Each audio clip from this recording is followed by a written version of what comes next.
Hello दोस्तों, आप सभी कैसे हैं। आशा करती हूँ कि आप सभी अच्छे होंगे। तो मैंने पिछले वाले जो वीडियो देखा उसमें बहुत सारे कमेंट थे, तो आज उसी पे मैं आज बात करने वाली हूँ। और जो भी एक्सपेक्टेड है, मेरा क्या एक्सपेक्टेशन है, मुझे क्या लगता है, वो सारी कुछ मैं इसमें बताऊँगी आप सभी को इस वीडियो में। और मैंने कितना क्वेश्चन किया है वो भी आप सभी ने पूछ रहे थे, तो वो भी मैं इसी वीडियो में क्लियर करने वाली हूँ। और मैं किस कैटेगरी में आती हूँ वो भी। और आप सभी को बहुत बहुत थैंक यू, क्योंकि आप सभी के कमेंट बहुत अच्छे थे।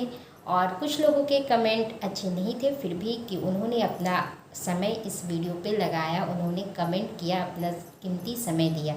तो चलिए इस वीडियो को स्टार्ट करते हैं। वीडियो स्टार्ट करने से पहले इस वीडियो को लाइक कर दीजिएगा, शेयर कर दीजिएगा, और जो भी मेरे चैनल पे नए होंगे सब्सक्राइब कर दीजिएगा, ताकि सारी इन्फॉर्मेशन आपको बैक टू बैक मिलते रहे।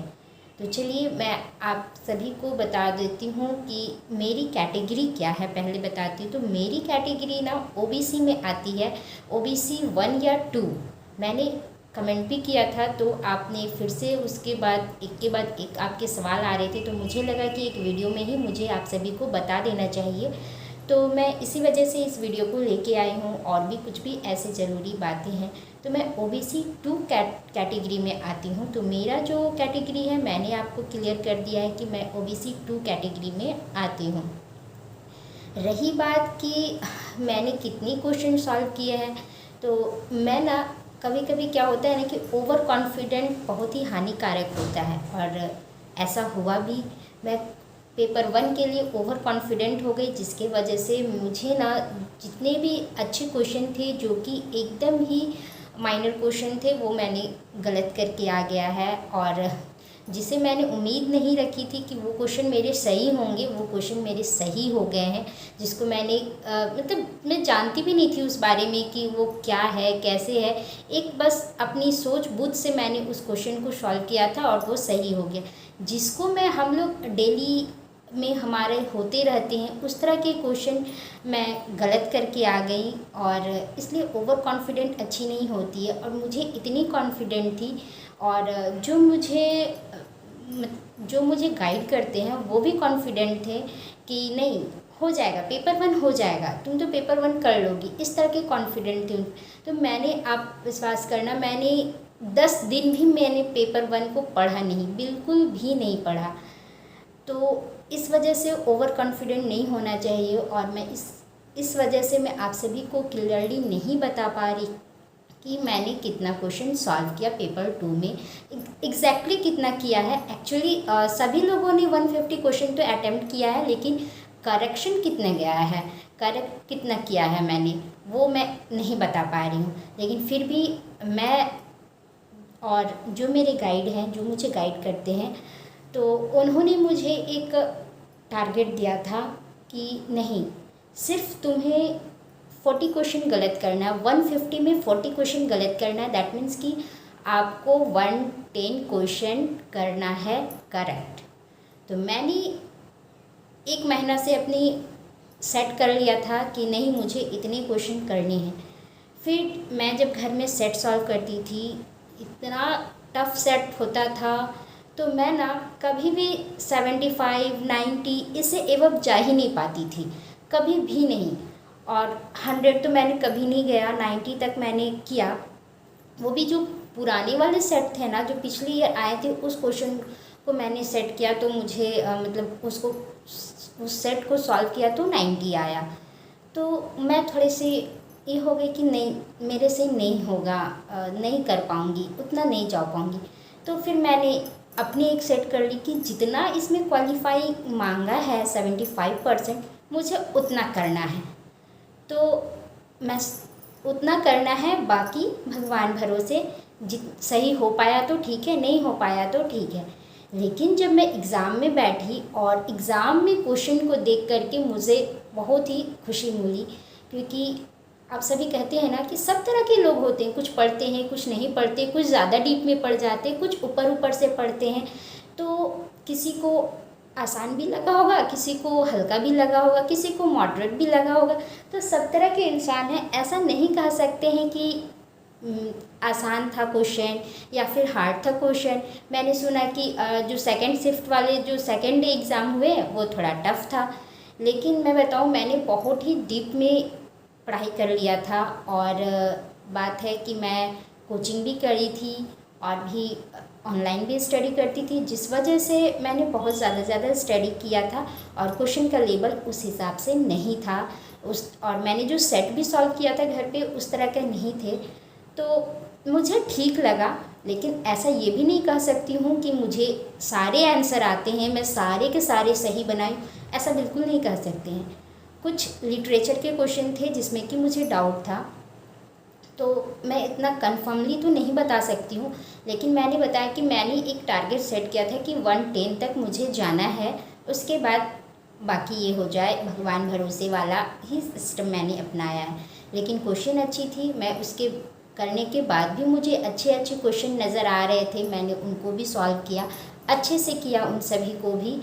और मैंने काउंटिंग 75% तक किया था कि जितना मुझे करना था, तो इसलिए मैं आप सभी को करेक्ट नहीं बता पा रही थी। लेकिन आंसर की आने दीजिए, आंसर की मैच होने दीजिए, फिर उसके बाद सारी कुछ आमने सामने होगा। बिल्कुल सही आपने कहा है, कितना गया है कितना नहीं गया है, तो वो सारे कुछ आंसर आने के बाद ही होगा। और आंसर की कब आएगी, तो मुझे लगता है कि सारे के एग्ज़ाम कंडक्ट हो जाएंगे, सारे एग्ज़ाम होने के बाद ही आंसर की आएगी।